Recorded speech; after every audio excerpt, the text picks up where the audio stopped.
오늘 디모데전서 5장 말씀에서 크신 은혜 받으시는 시간 되시기를 바랍니다. 제가 얼마 전에 신학생 후배 한 명을 만났습니다. 신학교 1학년인 후배인데요. 이 친구를 보면서 제가 할 이야기가 참 많았습니다. 아니요, 제가 한번 자리를 만든 거죠. 어떻게 목회를 준비해야 하는지, 목회자가 어떤 행동 거지를 어떻게 해야 되고, 어떤 마음가짐을 가져야 하고, 어떻게 말을 해야 하고, 사람들은 어떻게 대해야 하는지 참 많은 이야기를 해주고 싶었습니다. 2시간이 훌쩍 가더라고요. 주제가 한두 가지가 있었던 게 아니라 제가 이야기해주고 싶었던 그 엑기스들을 다 이렇게 최대한 전수해줘서 이 친구를 좋은 목회자로 길러내는데 조금이라도 이바지했으면 좋겠다라는 마음으로 제가 나름 열성을 다해서 이야기를 했습니다. 시간이 정말 금방 가더라고요. 오늘 말씀 디모데전서 5장, 먼저 선배 목회자 되신 사도 바울이 아들처럼 키우고 있는 후배 목회자인, 후배 교회 지도자인 디모데에게 이것은 이렇게 해야 하고 저것은 저렇게 해야 되고, 이런 것은 조심해야 되고 이것은 피해야 되고, 이런 길로 걸어가야 한다고 말씀하고 있는 것입니다. 오늘 디모데전서 5장은 한두 마디로 정리하기가 대단히 까다롭습니다. 왜냐하면 엄청나게 광범위한 주제들을 쭉 다루고 있기 때문입니다. 대신에 이해하기에 어려운 것은 하나도 없습니다. 읽어보면 이게 이런 뜻이구나 하고 오해 없이 바로바로 이해할 수 있는 내용들로만 구성이 되어 있습니다. 그런데 이해하기는 쉬운데 실천하기는 조금 어려운 것 같습니다. 그래서 오늘 말씀 어쩌면 우리에게 새롭지 않은 그런 교훈들일지도 모릅니다.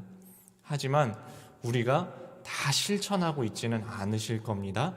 오늘 말씀은 그냥 흘려듣거나 그렇지, 그런 내용이구나 하고 이해만 하고 넘어가시는 것이 아니라 이 중에서 단 한 가지만이라도 붙잡고 이 부분은 내가 잘 못하고 있는 거다, 요거는 내가 받아들여서 행동을 고쳐야겠다, 삶을 바꿔야겠다 라는 실제 삶을 변화시키는 내용으로 받아들이셨으면 좋겠습니다. 하나하나 빠짐없이 다 한번 짚어 넘어가 보겠습니다. 오늘 말씀 1절에서 2절까지는 사람을 대하는, 특히 성도님들을 대하는 예의에 대해서 이야기하고 있습니다. 4가지 부류의 성도님들, 사람들의 부류가 나오는데요. 하나는 늙은이, 하나는 젊은이, 하나는 늙은 여자, 하나는 젊은 여자입니다. 왜 늙은이, 젊은이, 그리고 늙은 여자, 젊은 여자라고 대하냐 하면은 이 디모데가 남자이기 때문에 그렇겠죠. 남자니까 같은 남자를 대할 때, 같은 남자 중에서 젊은 남자와 나이가 드신 분들, 그리고 자기와 성별이 다른 여자분들을 대할 때, 그것도 연세가 많으신 분들과 나이가 적으신 분들을 대할 때 어떻게 대해야 하는지 이렇게 이야기하고 있습니다. 늙은이는 아버지에게 대하듯이, 젊은이에게는 형제를 대하듯이, 연세 많으신 여자분들은 어머니를 대하듯이, 젊은 여자는 자매에게 하듯이. 공통점을 찾으셨나요? 우리 성도님들을 서로 대할 때에 가족을 대하듯이 하라고 말씀하고 있습니다. 아버지와 어머니를 대하듯이, 형제와 자매를 대하듯이 서로 주 안에서 사랑함으로, 주 안에서 우애함으로, 주 안에서 존경하고 공경함으로 가족을 대하듯이 하라고 말씀하고 있습니다. 이것은 주님께서 이야기하신 바 3계명을 너에게 주노니 서로 사랑하라 하신 말씀과 일맥상통하는 말씀입니다. 교회에서는 서로 형제님, 자매님 하고 부르기도 하죠. 그래서 교회에서는 가족처럼 사랑하라 라는 말씀이 새롭지는 않으실 겁니다. 그런데 우리 서로 교회에서 가족처럼 사랑하고 계신가요? 혹 같은 교회 안에 같은 교회 공동체 안에 계시지만 미워하는 마음이 있지는 않으신가요? 혹시 있으셨거든 오늘 이 시간 주님 안에서 내려놓으시기를 바랍니다. 3절에서 16절까지 말씀은 과부를 구제하는 것에 대해서 이야기하고 있습니다. 꽤 긴 분량을 할애해서 이야기를 하고 있습니다. 과부에 대한 구제. 오늘 사회에서는 과부라는 말씀 사실 단어도 잘 사용하지 않죠? 왜 과부가 이렇게 길게 언급이 되었을까요? 오늘날에는 남편을 잃은 분들이 계시지만 그렇게 많지는 않습니다. 그런데 여기는 3절에서 16절까지 길게 언급이 되고 있고, 신약에서 또한 구약에서 계속해서 고아와 과부라고 세트로 이렇게 언급이 되는 것을 여러분들은 보셨을 겁니다. 고아와 과부, 특별히 오늘 말씀에서는 과부가 언급이 된다는 이야기는 이 사회에서 남자들이 먼저 세상을 뜨는 일이 많았다라고 이해를 하시면 됩니다. 남자들이 먼저 세상을 뜨는 일이 많았다. 여러분들 지금도 보면은 옛날 어촌에 살으셨던 분들의 이야기를 들어보면은 어촌에는 남자가 없는 집안이 많았다고 해요. 왜냐하면은 어부로 배를 타고 먼 바다에 나갔다 되돌아오지 못하신 분들 때문에, 위험한 일을 하였기 때문에 위험사회라는 이야기입니다. 오늘 디모데전서 5장이 기록된 이 시대가 위험사회라서 혹 전쟁에 끌려나가서, 혹 위험한 공사장에 끌려나가서, 혹 고기를 잡거나 먼 바다에 나가서 파선해서 여러 가지 위험한 일들을 도맡아서 해야 됐기 때문에 남자들이 먼저 세상을 뜨는 일이 자주 있었다는 겁니다. 그럴 경우에 문제가 되는 것은 그 남은 가족들, 남아있는 가족들, 남아있는 아내, 남아있는 자식들, 그래서 과부와 고아들이 자주 언급이 되는 것입니다. 여기서도 그렇게 언급이 되는 겁니다. 이 교회 안에 남편을 잃은 분들이 있다고 생각해 보십시오. 당연히 그 생활이 매우 어렵겠죠. 그래서 교회는 돕기 시작했습니다. 정말 좋은 마음으로, 선한 마음으로 구제를 시작한 겁니다. 오늘날에는 이렇게 남자분들이 먼저 세상을 뜨는 일이 많지 않으시니까 오늘날에는 교회, 특별히 사회봉사부에서 주관하고 있는 사회에 대한 봉사와 구제, 사역에 대한 이해로 이렇게 이해를 하시면 비슷하게 우리가 적용할 수 있을 것 같습니다.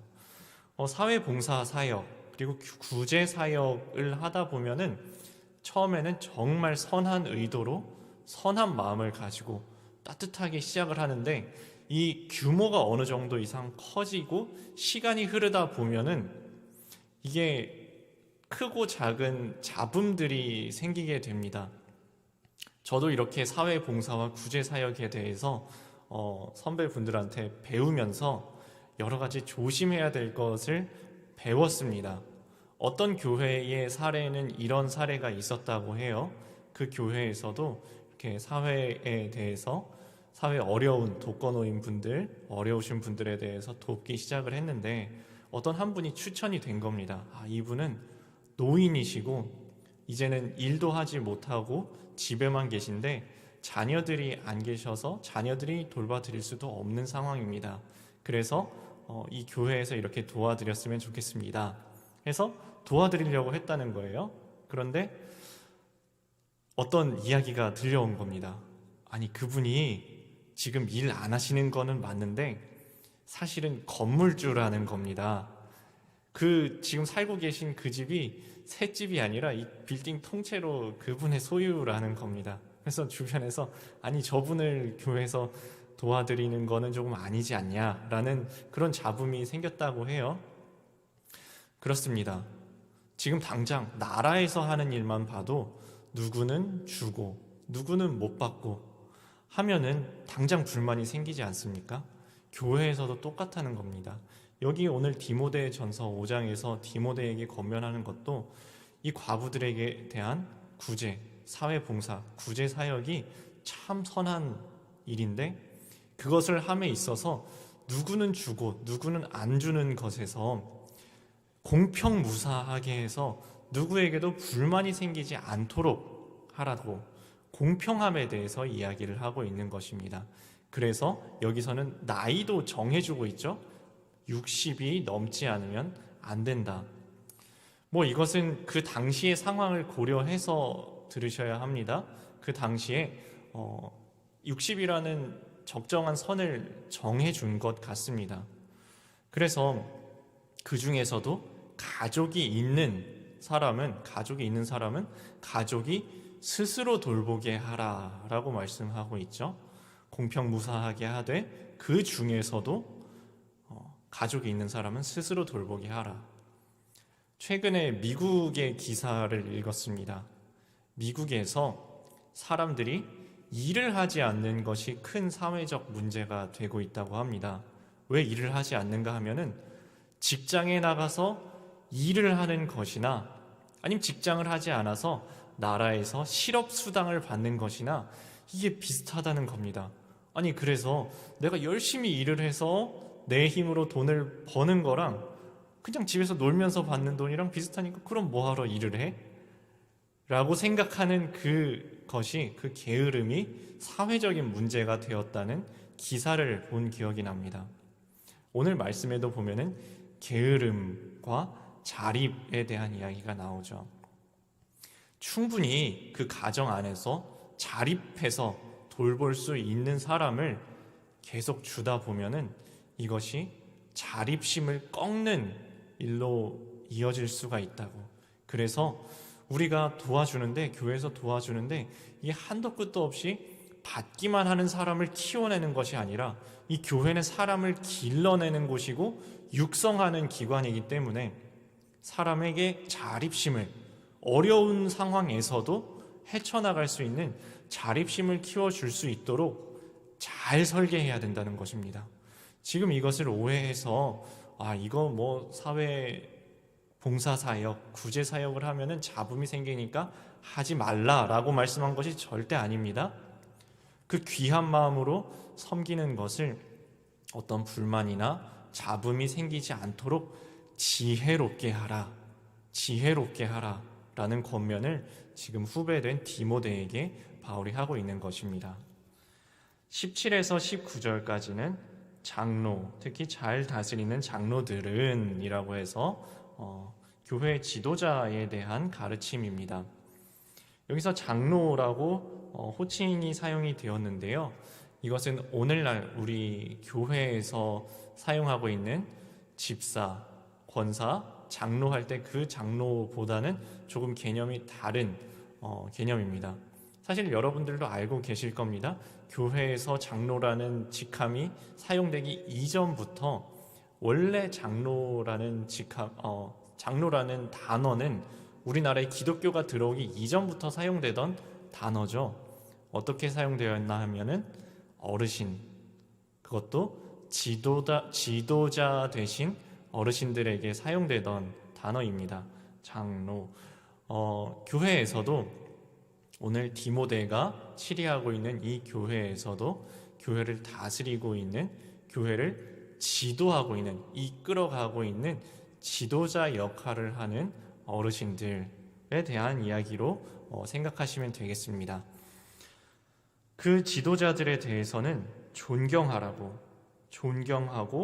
말씀과 가르침에 수고하는 이들에게는 더욱 그러할 것이니라. 특별히 말씀을 가르치는 교회 지도자, 가르치는 교회 지도자에 대해서 존경하는 마음으로 대해야 한다고 오늘 말씀 교훈하고 있습니다. 그리고 19절에 보면 이런 말씀 나오죠. 장로에 대한 고발은 두세 증인이 없으면 받지 말 것이요. 교회의 지도자들을 이렇게 무너뜨리려는 일이 오늘날만 있는 줄 알았는데 이 초대 교회에서도 있었다는 것입니다. 생각해 보십시오. 마귀가 교회를 흐트러뜨리고 무너뜨리는 가장 좋은 전략이 무엇일까요? 교회 지도자 무너뜨리는 겁니다.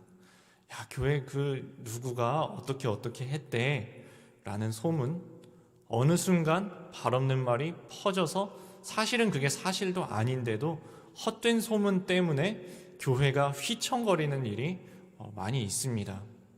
그래서 여러분들도 혹시 교회 지도자에 대해 나쁜 소문을 들었거든, 나는 못 들은 걸로 할게 하고서 그거를 나르지 말으셔야 됩니다. 야, 누가 이건 너한테만 얘기하는 건데 누가 어떻게 했대, 확인되지 않은 그런 사실을, 특별히 교회 지도자에 대한 험담을 이렇게 헛소문처럼 퍼뜨리는 일이 없도록 저희들도 조심을 해야 합니다. 그래서 오늘 말씀 19절, 장로에 대한 고발은 두세 증인이 없으면 받지 말 것이요. 네, 근거 없는 헛소문들 이렇게 퍼뜨리지 말라고, 그리고 교회 지도자를 함부로 흔들지 말라고 말씀하고 있는 것입니다. 20절, 범죄한 자들은, 벌써 주제가 여러 가지가 언급이 되죠. 앞으로도 더 남았습니다. 범죄한 자들에 대한 칠의는 모든 사람 앞에서 꾸짖어 나머지 사람들로 두려워하게 하라. 하나님에 대한 경외심이 있어야 합니다. 하나님을 두려워할 줄 알아야 합니다. 하나님을 두려워할 줄 모르면 부끄러운 일을 해도 부끄러운 줄을 모르고, 죄를 지어도 아무런 죄책감이 들지 않고, 뭐 잘못해도 아무렇지도 않네, 하늘에서 불벼락 떨어지지도 않네, 함부로 행동하게 된다는 것입니다. 요즘 아이들 보면은, 아이들을 귀하게 키워서 어떤 아이들을 보면은 자기가 잘못했는데도 잘못인 줄 모릅니다. 잘못인 줄 모르고 오히려 야, 너 그거 잘못된 거다, 그렇게 하면 안 돼 라고 어떤 어른이 경책을 하면은 막 대들고 따지고 한다는 뉴스 기사를 가끔 보게 됩니다. 교회에서도 똑같다는 겁니다. 잘못된 것이 있을 때 그것이 명백하게 잘못되어서 교회 질서를 흐트러뜨리고 있으면 그것을 마냥 방치하고 있으면 안 되고, 하나님을 두려워하는 마음을 가질 수 있도록 가르쳐야 한다라는 말씀 20절에서 하고 있습니다. 21절에는 편견에 대해서 이야기가 나오는데요. 편견이 없이 이것들을 지켜 불공평하게 하지 말며, 우리 누군가에게 편견을 가지고 불공평하게 대할 때는 사실 우리가 있습니다. 그런데 우리가 누군가에게 불공정한 대우를 받으면, 그거는 참기가 어렵죠. 불공정하게 누구한테는 잘해주는데 나한테는 잘 못해주고, 누구한테는 어떻게 인사도 잘하고 가서 악수도 한번 하고, 누구한테는 아까 위에서 이야기한 과부의 구제에서처럼 누구한테는 선물도 주는데 누구한테는 구제도 해주는데 나는 쏙 빠지고, 왜 저 사람의 말은 들어주고 내 이야기는 안 들어주나? 왜 저 사람의 이야기는 무슨 말만 하든지 잘 받아들여주는데 내 이야기는 하는 것마다 비판하는 것 같지? 라는 생각이 들면 교회에 혼란이 생긴다는 것입니다.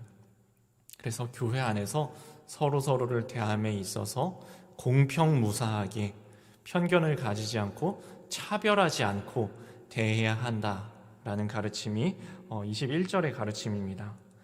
22절의 가르침은 한 절 안에 여러 가지 가르침이 들어있습니다.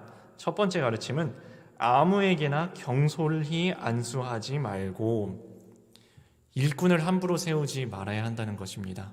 아직 준비되지 않은 일꾼을 함부로 세웠다가, 물론 완벽한 사람이 어디 있겠습니까? 완벽한 사람을 세우려고 하면 어떤 사람도 세울 수 없겠지만, 정말 이 사람은 아닌데, 정말 이 사람은 세우면 안 되는데 사람 하나 잘못 세워서 어려움 갖는 조직을 여러분들도 교회뿐만 아니라 다른 곳에서도 많이 보셨을 겁니다. 그래서 함부로 안수해서 사람을 세우지 말라고 교훈하고 있는 것입니다. 다음 말씀은 다른 사람의 죄에 간섭하지 말며 내 자신을 지켜 정결하게 하라. 아니, 저 사람도 하는데요? 쟤도 이거 하는데요? 저 사람들 다 하고 있는데요? 라고 해서 죄의 자리에 발 담그지 말라고 하는 것입니다. 세상이 다 그 길을 갈지라도 그 길이 죄의 길이거든 교회 안에서 주를 따르는 우리들은 그 세상이 모두 가는 그 발걸음에 동참하지 않아야 된다고. 모두가 그렇게 갈지라도 우리는 거기에 동참하지 않는 정결함을 지켜야 한다는 가르침입니다. 23절에는 재밌는 이야기가 나옵니다. 건강을 위하여서 포도주를 조금씩 쓰라. 이것은 건강도 챙겨야 한다는 것입니다. 제가 그 후배 신학생에게 건강에 대한 이야기도 같이 언급을 했는데요. 너 이렇게 해라. 여기 좀 돌아다니고 좀 걷고 해야 된다.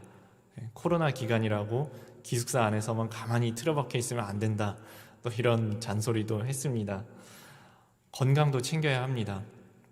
우리 믿는 사람이라고 하나님이 다 고쳐주시겠지? 그러니까 나는 운동도 하지 말고 식사도 막 끼니를 거르고 또 어떨 때는 폭식을 하고 어떨 때는 밤 늦게 먹고 어떨 때는 아침 안 먹고 점심도 안 먹고 저녁만 많이 먹고 이렇게 건강을 해치는 행동을 하면 안 된다고. 건강도 잘 돌봐야 한다고.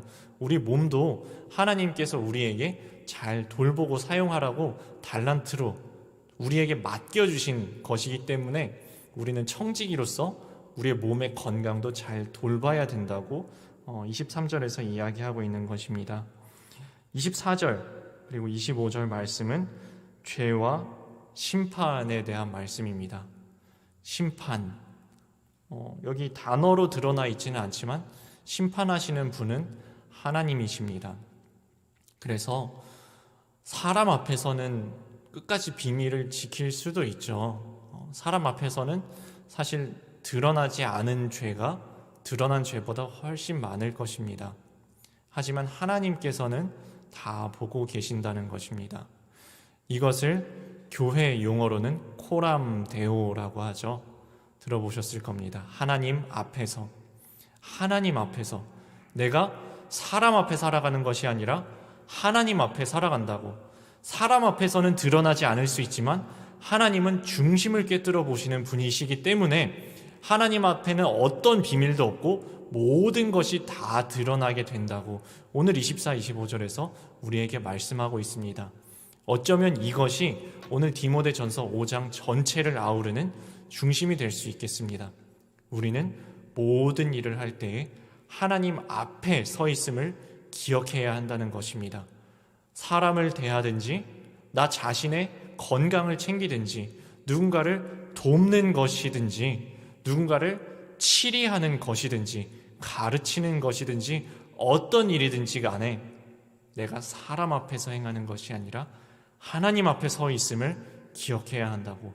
지금도 내 안에 하나님이 살아계시고 지금도 내 곁에서 하나님께서 지켜보고 계신다는 것을 늘 기억하며 오늘 하루를 살아가야 한다는 것을 오늘 말씀 가르침으로써 디모데전서 5장을 정리하고 있습니다. 오늘 말씀 많았죠. 교훈들이 많이 들어있는 말씀이었습니다. 이 많은 것들 중에 하나라도 그냥 흘려보내지 않고 꽉 붙잡고 정말 이렇게 살아가는 오늘 하루 되셨으면 좋겠습니다. 함께 기도하시겠습니다.